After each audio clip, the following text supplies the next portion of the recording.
Most people look at a building and think it's just standing there, like it's solid, heavy, permanent.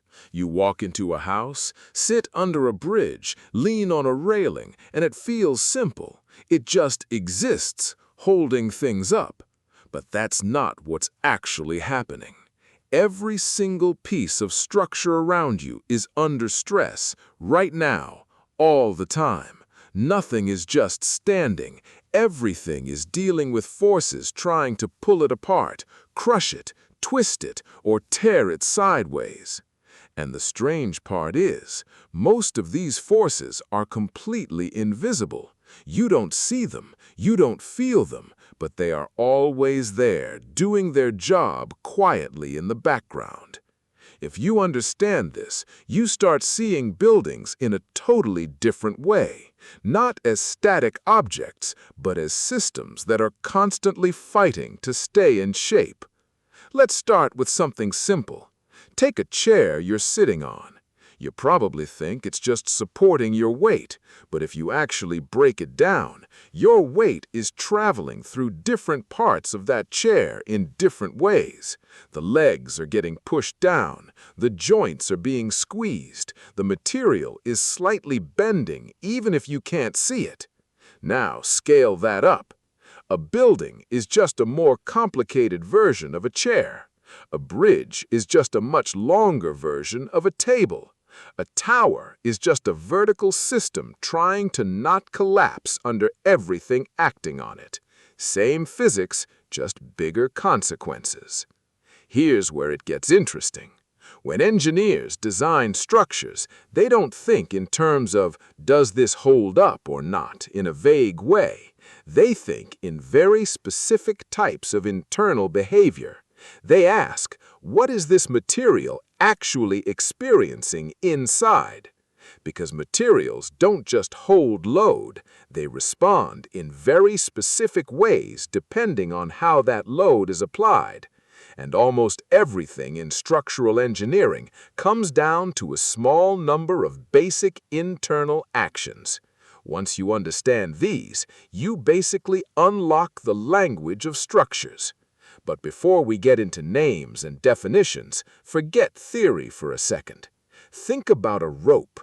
If you pull a rope from both ends, it gets tight, straight, stable. That's one type of behavior. Now take a ruler and press both ends toward each other.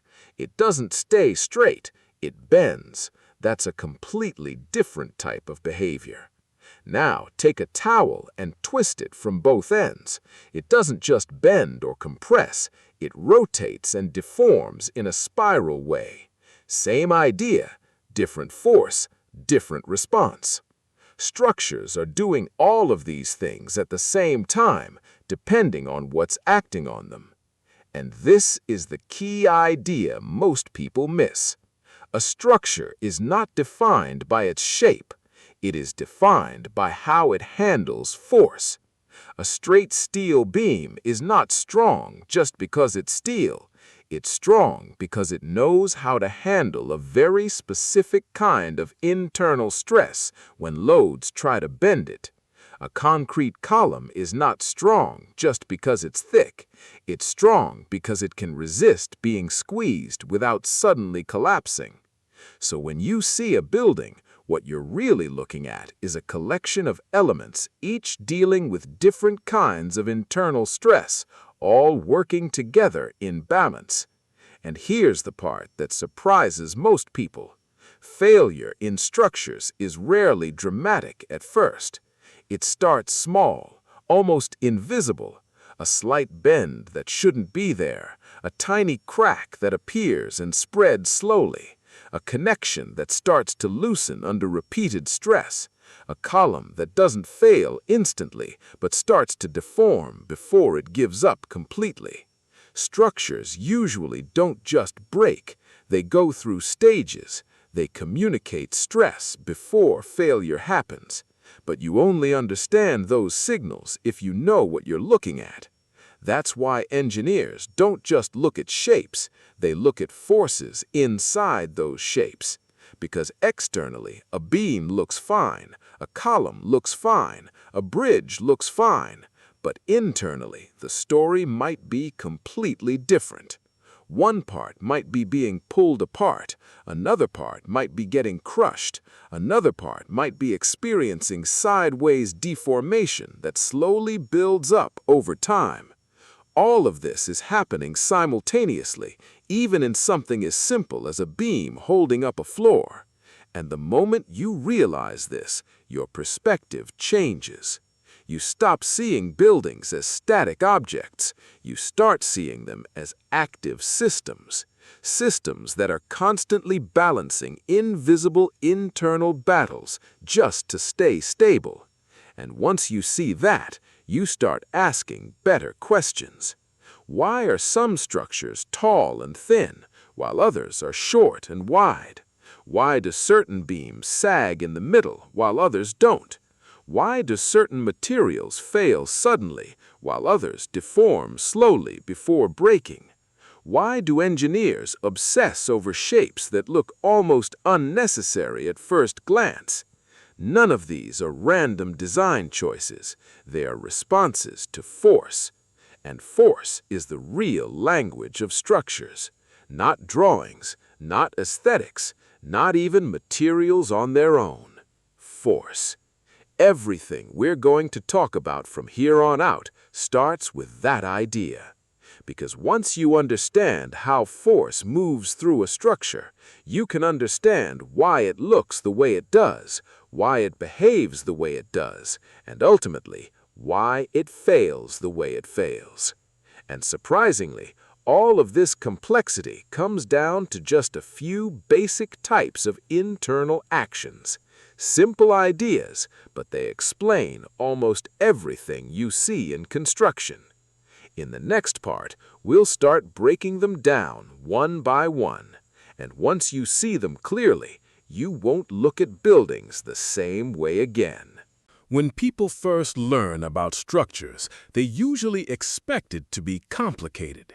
Loads of equations, lots of physics, heavy theory. But the funny thing is, the reality is much simpler than that. Most of what happens inside a structure can actually be broken down into just a few basic ways a material reacts when you push, pull, or load it. And once you understand these basic reactions, everything else in construction starts to make sense. So let's start with the simplest one: axial force. Pushing and pulling in a straight line. Imagine a rope. You grab both ends and pull. What happens? It tightens, it becomes straight, it resists the pull. That's called tension. Now flip it. Take a solid column like a concrete pillar and press down on it. It doesn't stretch, it doesn't bend at first, it just resists being shortened. That's compression. These two together are what we call axial force, because the force is acting along the axis of the member, straight through it. No bending, no twisting, just straight line action. This is probably the most honest kind of force a structure can experience, because everything is aligned. Force goes in one direction, material responds in one direction. Simple. But even here, there's a big difference between tension and compression. Tension, the safe direction. When a material is in tension, it's being pulled apart. Think about a steel cable on a suspension bridge or a rope holding a weight. The force is trying to separate the material molecules. Now, here's the interesting part. Most materials are actually quite good at tension. Steel is excellent at it. Cables are designed for it. Even fabric handles it surprisingly well. Why? Because in tension, the material is lined up with the force. It's being stretched, but not crushed or distorted sideways. So, in many cases, tension is predictable, controlled, clean. If something fails in tension, it usually fails by snapping. No warning, no dramatic deformation, just a clean break. Compression, where things get tricky. Now take the opposite case. Compression is when you push a material together. Sounds simple, right? Just squeeze it. But here's where things get interesting. Unlike tension, compression doesn't just shorten a member, it can destabilize it. Because when you push something long and thin, it doesn't always stay straight. It tries to escape sideways. This is where buckling comes in.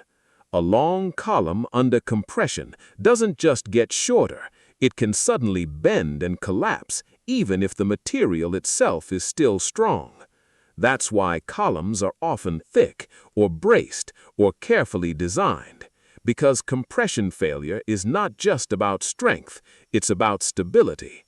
A thin steel rod might be incredibly strong in tension, but weak in compression if it's not supported properly. So compression is less predictable than tension. It doesn't always fail slowly. Sometimes it just snaps sideways unexpectedly. Why axial force matters so much. Most people underestimate axial force because it looks too simple. But in real structures, it's everywhere. Columns in buildings are mostly under compression. Suspension cables are under tension. Trusses are basically networks of tension and compression working together. Even parts of beams experience axial forces, depending on how loads are distributed. So, even though it looks simple, axial force is the foundation of structural behavior. If you understand it properly, you already understand a big part of how buildings stand. But here's the important idea. Axial force rarely exists alone in real life. A perfect straight pull or perfect straight compression sounds nice in theory, but in real structures, things are rarely that clean. A column might be slightly off-center, so it's not just compressed, it's also bending. A cable might vibrate or sway, introducing extra effects. A beam might carry load unevenly, creating a mix of forces. So, axial force is the starting point, not the full story. It's the cleanest version of reality, but real structures are messy versions of it. A simple mental model. If you want to keep it in your head, tension equals pulling apart in a straight line. Compression equals pushing together in a straight line. That's it. Everything else in structural behavior is basically what happens when this simple idea starts interacting with shape, length, and constraints.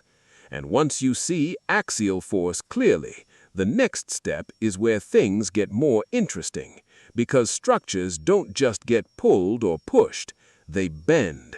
And bending is where things stop being intuitive. That's where the real behavior of beams starts to show up. And that's what we'll get into next. If axial force is the clean, simple world of straight pushing and pulling, then bending is where reality starts to get messy. Because most real structures don't just get pushed or pulled in a straight line. They get loaded in a way that forces them to curve. And the moment a straight element starts to bend, everything inside it changes. Let's start with something familiar. Take a simple ruler and place it between two tables. Now press down in the middle. What happens? It sags, not uniformly, not evenly. It forms a curve.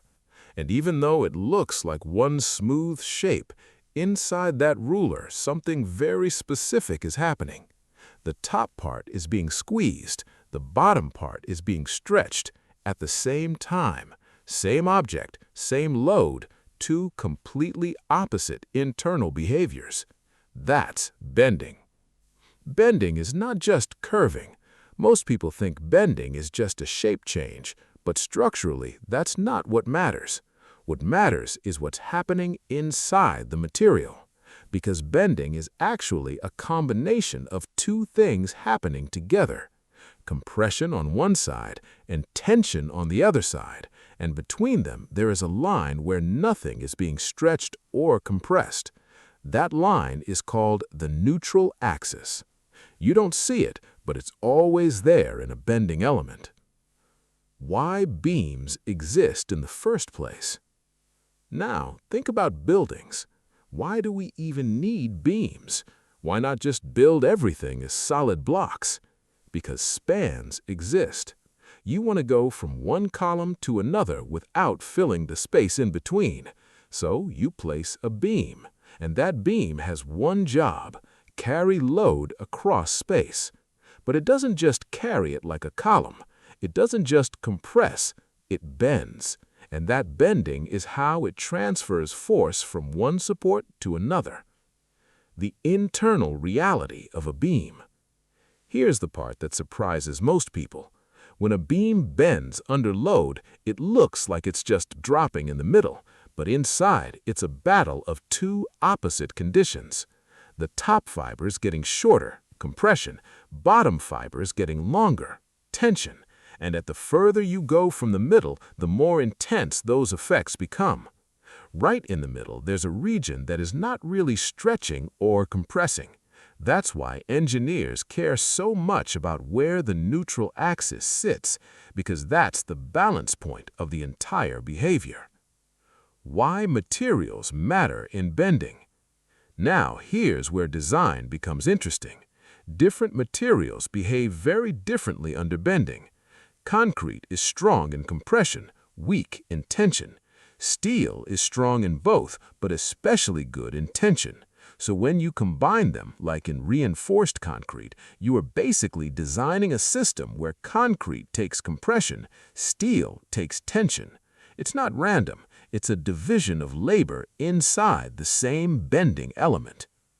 Why beams fail? Beams don't usually fail because they can't hold weight. They fail because internal stresses exceed what the material can handle. And that failure often starts in tension zones, because tension cracks are more visible and less forgiving in materials like concrete.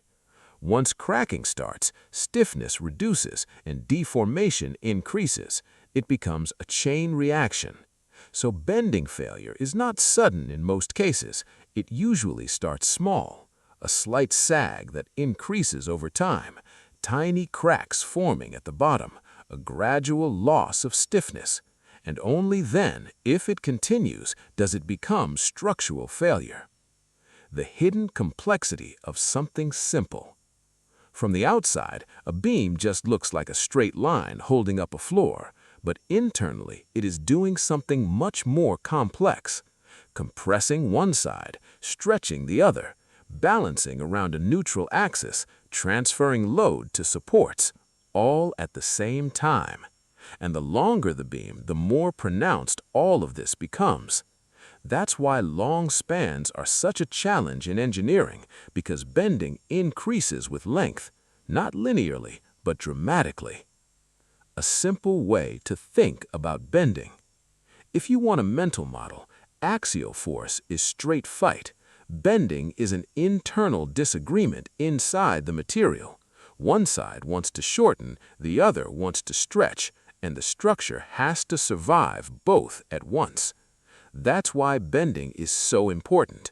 It's the first time we see a structure not just reacting to force, but redistributing it internally in a very organized way. And once you understand bending, the next step is even more physical, because not all forces act evenly or smoothly. Sometimes they try to make parts of a structure slide past each other.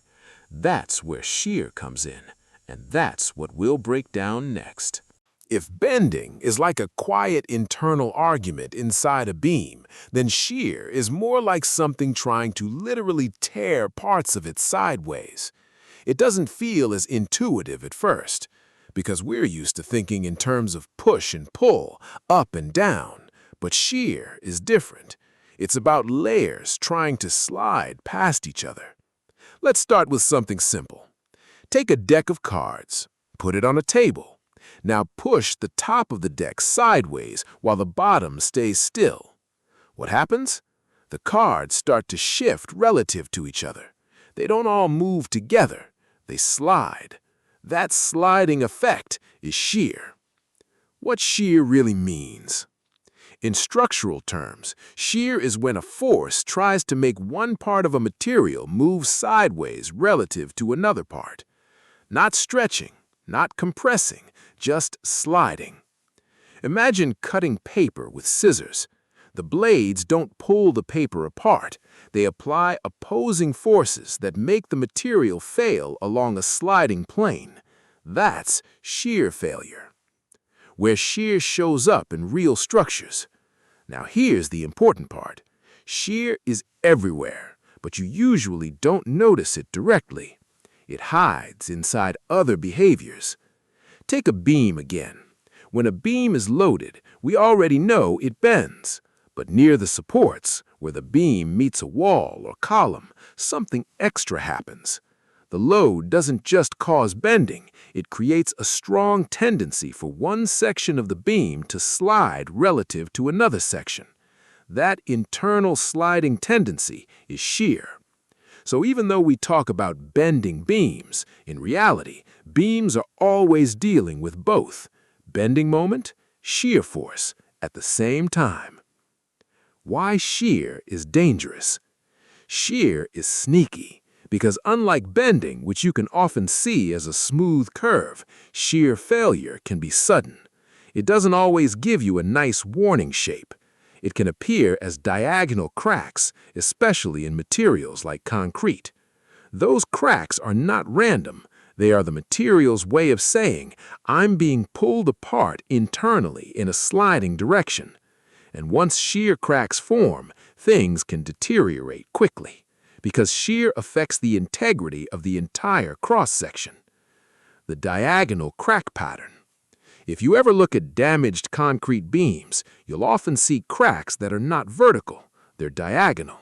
That's a key clue, because pure bending would give you more vertical cracking patterns.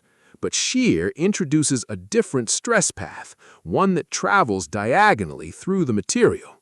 So the crack is literally following the path of maximum internal sliding stress. It's not random damage, it's a map of the force inside. Why engineers care so much about stirrups. In reinforced concrete beams, you'll often see small vertical steel loops inside the beam. They don't look like much, but they are extremely important. These are called stirrups. Their job is to resist shear. Because while the main steel bars handle bending, tension, these smaller vertical reinforcements hold the structure together when internal sliding forces try to split it. So you can think of it like this. Main bars resist bending, stirrups resist shear. Two different jobs inside the same beam. Shear is not about strength alone. One of the biggest misconceptions is that structural failure is always about material strength. Shear shows that's not true. A material can be very strong in tension and compression, but still fail in shear if the internal sliding resistance is not enough. So shear is not just about how strong something is, it's about how well the internal layers of a material are connected. A simple mental model. If you want to visualize shear in real life, bending equals beam is trying to curve, shear equals beam is trying to split into sliding layers. Or even simpler, bending changes shape, shear tries to break continuity. Why shear is often underestimated. Shear doesn't usually dominate in long spans. That's why people focus more on bending when they first learn structures. But in short beams, near supports, around openings, and in connections, shear becomes critical. It's often the reason why local failures happen before global collapse. So even though it feels like a secondary force, it is often the trigger. The bigger picture. Now if you step back, you can start to see a pattern forming. Axial force equals straight line behavior. Bending equals internal tension and compression balance. Shear equals internal sliding between layers. Each one describes a different way a material can respond to load, and none of them exist alone in real structures. They combine, overlap, and interact.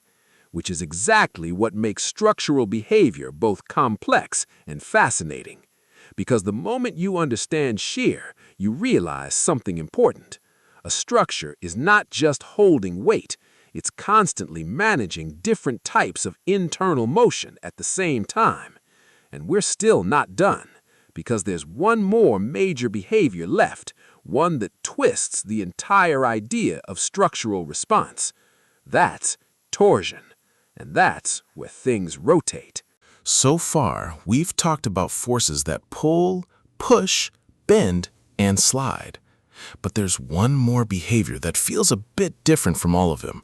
It doesn't just deform a structure in a straight or curved way, it rotates it. That's torsion. Let's start with something simple you've definitely done before. Take a wet towel, hold both ends, now twist in opposite directions. What happens? It doesn't just stretch, it doesn't just bend, it starts to spiral. The whole material resists that twisting motion.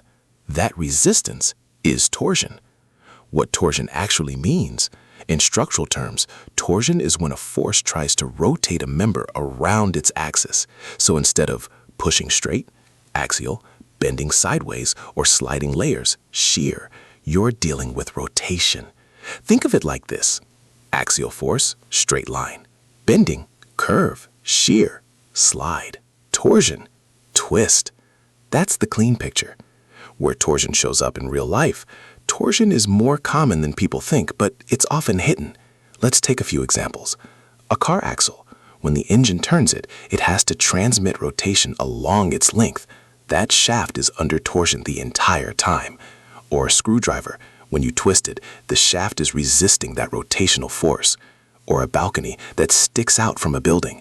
If the load is not perfectly balanced, it can cause twisting in the supporting structure. So torsion is everywhere where rotation and load don't line up perfectly. Why torsion is different from bending? At first glance, torsion might look similar to bending because both involve deformation, but internally, they are very different. In bending, one side is in tension, the other side is in compression. In torsion, the material is mainly experiencing shear stress around the cross-section. Instead of just one top and bottom behavior, torsion spreads stress around the entire shape in a circular pattern. So the material is not just being pulled or pushed, it's being stretched in a twisting way. Why shape matters a lot in torsion. This is where things become very practical. Not all shapes resist torsion equally. A solid circular shaft is very good at resisting torsion. Why? Because the stress is distributed evenly around the center. But a flat or open shape, like a thin rectangular strip, is very weak in torsion. It twists easily because there is no strong, close path for the stress to circulate. That's why car shafts are round, drill bits are cylindrical, structural tubes are often closed shapes. It's not aesthetic, it's physics. Torsion failure is often sudden. One important thing about torsion is that failure can feel sudden, because as twisting increases, shear stress builds up across the section. Cracks can form diagonally, and once the internal structure can't hold the rotation, it can fail quickly. Especially in materials that are weak in shear, torsion can be critical. Concrete, for example, doesn't naturally like torsion unless it is properly reinforced.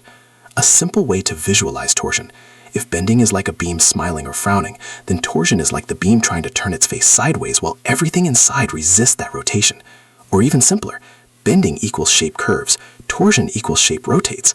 Why engineers care about torsion? In many structures, torsion is not the main force, but it becomes important when loads are off-center, geometry is asymmetrical, or forces don't align with the structural axis. That's why even a simple beam can suddenly experience torsion if something is not perfectly balanced. And once torsion appears, it mixes with everything else. Bending plus torsion, shear plus torsion, axial plus torsion.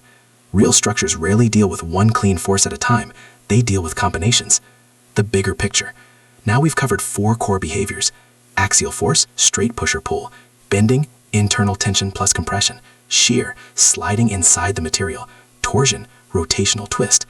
And the key realization is this: none of them exist alone in real life. They overlap. A single structural element can experience all of them at the same time depending on load, shape, and constraints. And that's what makes structural engineering interesting, because you're not just designing shapes, you're designing how forces move through those shapes. In the next part, we'll put everything together and look at real structures, beams, columns, frames, and see how all these forces combine in the real world. That's where everything starts to make sense. Up to this point, we broke everything into pieces. Axial force, bending, shear, torsion. In textbooks, they look separate, clean, controlled, easy to label. But real structures don't work like that. Real structures are messy. Everything happens at the same time. A beam in real life is never just a beam. Take a simple floor beam in a building. From the outside, it looks boring, a straight line holding up a slab. But inside that beam, something very different is happening. It is bending under the weight above it. It is experiencing shear near the supports. It may have small axial forces depending on how it is connected. And if the load is uneven, it might even twist slightly. So even one simple beam is actually handling multiple types of internal behavior at once. Not one force, a combination. A column is not just standing there. Now think about a column. Most people imagine it as purely compression, just being pushed down. But in reality, columns rarely stay perfectly pure because nothing in construction is perfectly aligned. So what actually happens? It is mostly in compression, but it often bends slightly due to imperfections or sideways loads. That bending introduces tension on one side and extra compression on the other. In tall structures, wind can even introduce torsion. So even a column, something that looks dead simple, is actually a mixed force system. This is the key idea engineers work with. Engineers don't design objects, they design force paths. They ask questions like, where does the load go? How does it travel through the structure? How does it change direction? Where does it concentrate? Where does it combine with other forces? Because structure is not about shape, it's about how force flows through shape. Why failure is almost never about one thing. When something fails in real structures, it's rarely because of a single clean reason. It's usually a combination. Bending increases stress somewhere. Shear creates cracks in a weak zone. Torsion adds unexpected rotation. Axial force pushes everything closer to instability. And over time, these effects stack. Small deformation becomes larger deformation. Small cracks become larger cracks. Local weakness becomes global failure. It's not instant. It's accumulation. Why buildings don't fail suddenly, most of the time. Most structures give warning signs. Small deflections, slight cracking, visible sagging, changes in stiffness. But people often ignore these signs because externally, the structure still looks fine. That's the gap between appearance and internal reality. A structure can look stable while internally it is already redistributing stress in dangerous ways. The real skill, learning to see forces. Once you understand these basic behaviors, something changes. You stop seeing objects as objects. You start seeing force systems. A chair is no longer just a chair. It's legs and compression, joints and shear, seat and bending. A bridge is no longer just a road in the air. It's cables and tension, deck and bending, towers and compression, connections dealing with shear and torsion. Everything becomes readable, not visually, but structurally. Why this matters? Because once you understand how forces behave inside structures, you stop being surprised by how things are designed. Things that used to look random suddenly make sense. Why beams are deeper than they look. Why columns are thicker at the base. Why shapes are hollow instead of solid. Why reinforcement is placed exactly where it is. Nothing is random. It's all responding to internal force behavior. Final idea. If you take everything from this series and compress it into one idea, it's this. A structure is not something that resists force. It is something that manages force internally. It redirects it, balances it, splits it, transfers it. And it does all of that continuously, quietly, and usually invisibly. Closing thought. Once you start seeing buildings this way, you can't really unsee it. You look at a bridge and you don't just see a bridge. You see tension paths. You see compression paths. You see bending zones and shear zones and twisting moments all working together. And that's the point. Structures are not static. They are active systems in balance, always fighting forces, always staying just stable enough to exist. And now, you can actually see it.